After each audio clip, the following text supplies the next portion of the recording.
Hello everyone, welcome back, lo and behold, and welcome to another video exploration. Today we're going to be looking at this old-ass book called How to Study Literature by a guy whose name I think is Heydrich.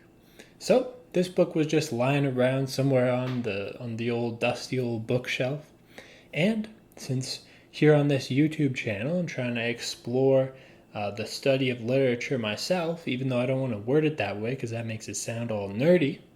I figured we'd take a look at this book, see if we can gain any couple of pointers from it. Before we get into its content, which I will have to admit is rather sparse and insignificant, I do just want to point out a few little fun facts about the book here. Of course, you see a message written in pencil there, a little time capsule. I'm sure I can barely read the handwriting, so I don't know, see what you can make of that. There's some sort of order form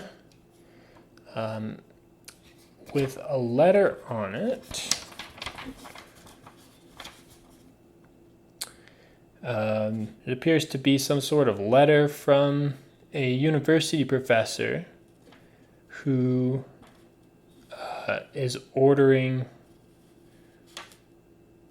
a number of books from the publisher, with the understanding that I may return the books to you if after examination I do not wish to purchase them. You may send me those that I have checked below, billing them to me at 20% your special discount to teachers. And I don't know, it looks like How to Gesture, new illustrated edition, was highlighted by somebody. I don't know, I kind of doubt that it was the same person who wrote this. But we also find another letter enclosed.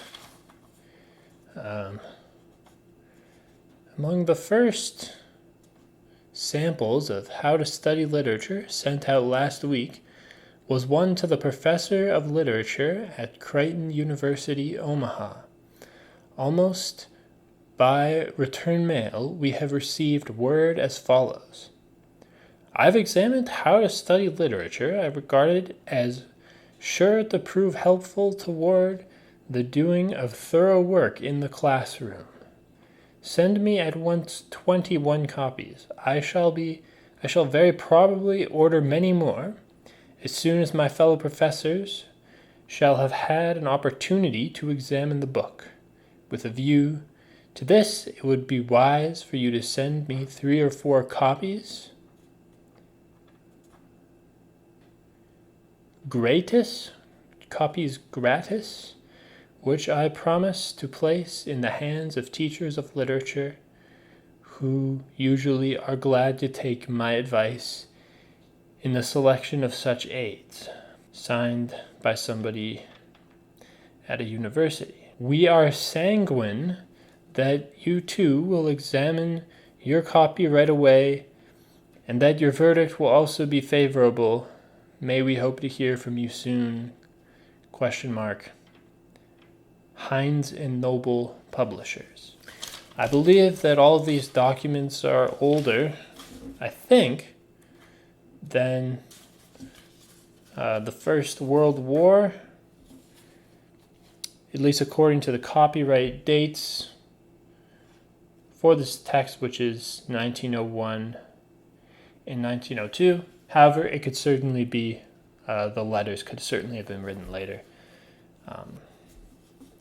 But judging from their archaic language, it's old. Okay, now that we've learned the stuck-up manner in which the people who printed and used this text would have spoken, let's look at the content of what they were studying. So the bulk of this textbook, which is basically what it is, consists in basically footnotes, almost like Cole's notes, but maybe with slightly more of a aim to teach principles of literature rather than just summarize the content. We'll take a look at some of the specific content as regards one specific text, because we'll to end the video, we'll look at a poem that they were going to study and see how they broke it down.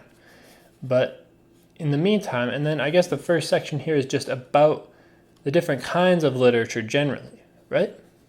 And maybe I'm wrong here, but I think that this part of the book is just so much noise, and I struggle to understand why it would have been spoken so highly of. But I obviously haven't read it either, so maybe I don't know anything. But as we can see from the way this curriculum was basically structured, we've got an interest, first of all, in narrative poetry, lyric poetry, dramatic poetry, fiction, the essay, and oration. So they're basically looking at literature as consisting of a certain number of styles or mediums or genres, which I think could be pushed further, especially in our day and age. I personally, this is just my opinion, but I think that it's an outdated view, or it's going to be, not to include our contemporary mixed media environment in a similar outline.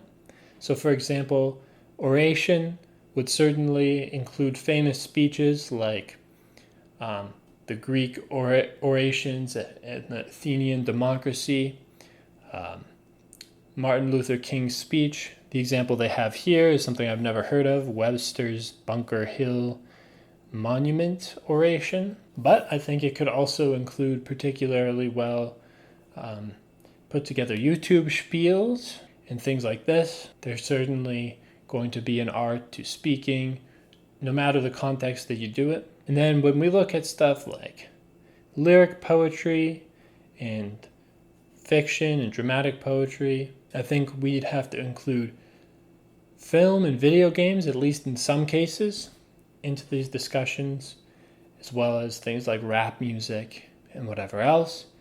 That's my opinion, and in later videos we might explore more about that. But in the case of whoever this guy's name was, Hayendek or Heydrich, where did I get that from? They provided an example of each of these genres or mediums.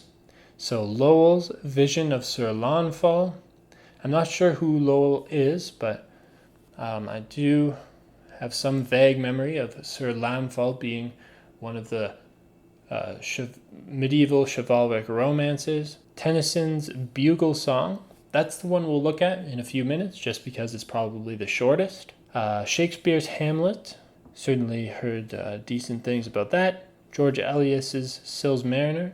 And right, I'm not listing this, but of course these each correspond to their genres. Macaulay's essay on Samuel Johnson, and then that Bunker Hill oration that probably none of us here have heard of. Of course, if you have heard of it, though, you can please educate us in the comments. I'll do a couple Google searches and bits of research for this video, but not that one. All right. So what page is Tennyson's Bugle Song? 79. All right. So let's turn to page 79. And of course, those of you who have a copy yourself can follow along here. So actually, we'll use this as a bookmark. And before we get into addressing what they said about the book, I'm probably like breaking the spine. That's okay. It's not a very precious piece of information. I'll pull it up on Google, and we'll just do a quick recitation of the poem, and then we'll dive into it. So here's Tennyson's Alfred Lord Tennyson's Bugle Song.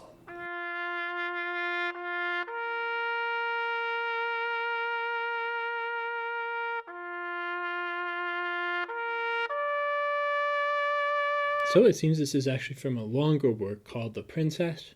I haven't studied Alfred Lord Tennyson, so this is all new to me. The splendor falls on castle walls, in snowy summits old in story. The long light shakes across the lakes, and the wild cataract leaps in glory. Blow, bugle, blow, set the wild echoes flying.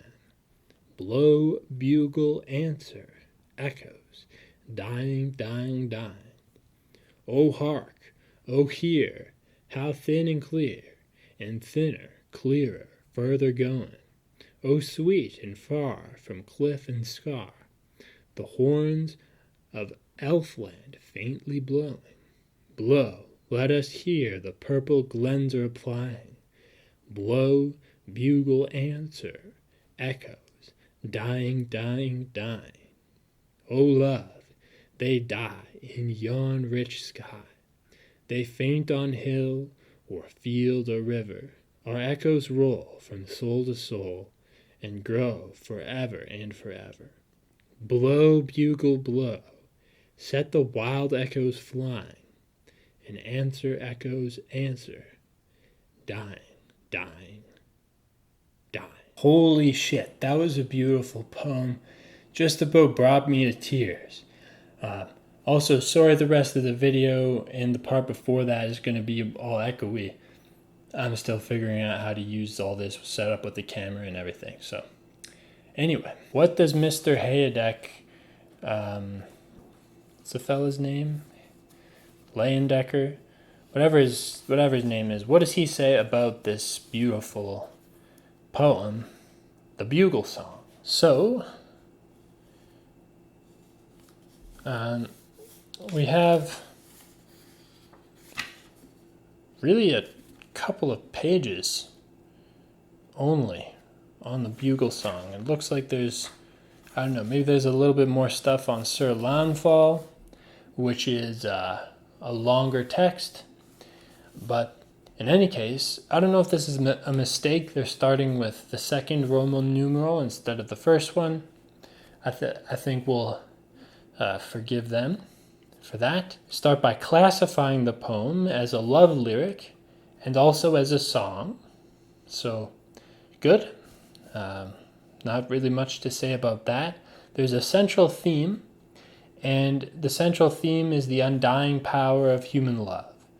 And there is no secondary theme, and the poem has unity. That's an interesting way of thinking about it. Do I necessarily agree with that? Just going off of the memory of the recitation, don't they, isn't there that repetitive element of dying, dying, dying? Is that contributing only to the undying power of human love? I get that might be the overarching goal, and whatever the speaker's talking about dying might be contributing to that. I don't know. We'll get to that. There is no secondary theme. That seems like a bold claim, but okay. Mood. The mood is tender, dreamy. Sure. That's fair enough, right? Probably lots of us are still wiping our eyes, so I could see a tender being a good description. Okay. Movement. The movement is varied and graceful. Yeah. I don't know, maybe some of this is a little bit vague. So vague that it's like easy enough to be true, but okay. Then we're talking about the sound. You guys heard the sound of it. That's why we did a recitation. It's musical. Well, okay, so it's not one of those non-musical songs. Good. Okay, the music is notable for sweetness and delicacy. That's exactly, I was thinking exactly the same thing. And that's actually why I started crying, was because of this, exactly, the sweetness, the tenderness, and the delicacy. There are no harsh words. I disagree. Dying is a harsh word. Obviously, YouTube doesn't like it. But other than that, they're pretty much right. The rest of the words are pretty soft. Bugle, glowing, blowing, Glen, I forget the rest of them, but yeah, lots of non-harsh words. I would agree with that. Okay, so this is still talking about the sound. Okay, D, the sound in closing lines. Let me just make sure that's in frame. The closing lines of each stanza are imitative in movement. The first words must be pronounced with explosivity. Man, I don't know if I remember to do that. Definitely drop a like if you felt as though I described the first few lines the first words explosively, suggesting the sudden blast of the bugle, while the last words ending with an unaccented syllable suggest the sound growing fainter. Okay, that's actually a really interesting point. They're saying that you're going to mimic the call of the bugle itself with the recitation of the poem. Obviously, I was ignorant to that.